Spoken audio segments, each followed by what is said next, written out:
Hello there. In today's lesson, we are going to study the calculation of areas, in particular those areas enclosed between the axis and a function. This session's objectives are learning to apply the definite integral to the calculation of simple areas and to interpret the results that the definite integral gives us, which are not always areas. The prerequisites we require include a solid understanding of primitives, which is essential for the calculation of area, stemming of course from integral calculus, and a grasp of the concept of definite integrals. When we aim to calculate the area enclosed by a graph and the x-axis, we encounter two different scenarios. The first scenario, as illustrated in the slide, involves a positive function, denoted as lowercase f, a function of x. In this case, we seek to determine the area bounded by the graph and the x-axis over the interval a to b, which is achieved by calculating the integral. In simpler terms, we compute this integral. A process we already know involves finding the primitive of lowercase af and applying Barrow's rule. The fact that f is positive gives us the reassurance that it is the area indeed. But what happens if the function changes sign? What if the function is negative instead? If the function on which we want to calculate the area changes its sign, the thing gets a tad more complicated and we have to be more careful, but not be afraid. In this case, we see that the function changes sign in the interval in which we want to calculate the area, and what we have to take into account is that the part that remains above, when calculating the integral, we will get a positive value. However, in contrast, the part that remains below will be negative. In other words, the part on the right side of the intersection point with the axis will be positive, and therefore will add area, and the part below will subtract area. And that is not desirable if what we want is to calculate an area indeed. Therefore, we must ask ourselves, how do we start with the calculation of the area? Well, very simple. First of all, we will take the cut point, that is the point C, which appears in the middle, and there we will calculate the integral of a to c. We take the first interval, the interval a to c, and in that interval we calculate the integral. That integral is going to be negative. That is why we have to change the sign. Now I calculate the integral between c and b of the function. Because it is above, the integral will be positive, and that would basically be the area. Then I calculate the area of one side, the area of the other side, the one at the bottom will be negative, I change the sign, and that gives me the result. Although in practice it is always necessary to split the integral into smaller calculations, another way of approaching this type of calculation is to consider a new function.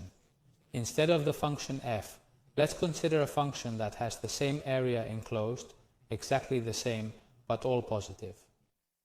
And that will always be the absolute value function. Let's take a look at the next one. In this one, the absolute value function would give us exactly what we want, and we have it highlighted in red. The part that was on the x-axis is still going to remain the same, and the part that was down is now being reflected above. That is what the absolute value function does. Therefore, the integral between a and b of the absolute value function gives us, as we already know from the first example, the overall area, which basically is the red area plus the green area above. In other words, we will obtain the area we were looking for. An application of these ideas, and this kind of application could be useful when using it, quote unquote, blindly, would be the calculation of the area of a function, as the case we have here. It is not necessary to see graphically what happens to the function, but it can be done completely blindly. What would be the steps to follow in this case? In the first case, we have this integral with this integral value, and we are going to check that indeed the area is not the integral. We find there is a part that adds, which is the part on the right, and a part that subtracts, which is the left one. Well, what steps should we follow then? Well, the first steps that we are going to follow are, firstly, finding the cut points. The cut points of the function with the axis, which would be, in this case, these two, the -2 and the 1. Because I am only interested in the interval a, b, the points that are outside the interval a, b are not relevant to me, so that is why I remove them. And this is the second step, in which I keep only those points that are important. In this case, only the x1, which is the 1. And now, what I'm going to do is to calculate the integrals by zones. First, I'm going to calculate the integral between a and 1. In this case, it comes out negative or positive. If I don't have the graph, I don't know. But what I do is to calculate the integral regardless. After calculating the integral, I do get a number, and if this one happens to come out negative, what I will do next is change the sign. But I don't need to know if it is above or below for the time being. I just need to calculate the integral in the interval. Next, I repeat the process with the other part. While the graph indicates that it is positive, in real-world applications, this information may not always be readily available. After the calculation, it comes out positive. Well, when we consider the absolute values of those two areas, we find that they correspond to the values of the red and green regions. By adding these two areas together, we obtain the total area. In essence, the overall area is the sum of the two regions, the original green region on the right and the new one on the left, which is, in fact, the reflection across the x-axis. In this particular case, this combined region has an area of 3, and the integral yields a result of 2 divided by 3.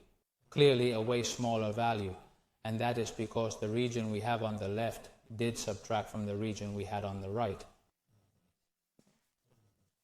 That is the reason we must be careful when interpreting the definite integral as an area, because it studies the areas above the axis, but the ones below have the opposite sign.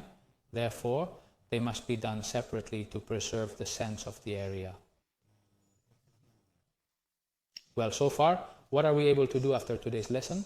Well, we should now understand how to calculate simple areas using the definite integral and to properly interpret the results of the definite integral, because, as we have said, the definite integral does not always give us an area. That has been all. Thank you very much for your attention. See you in the next class.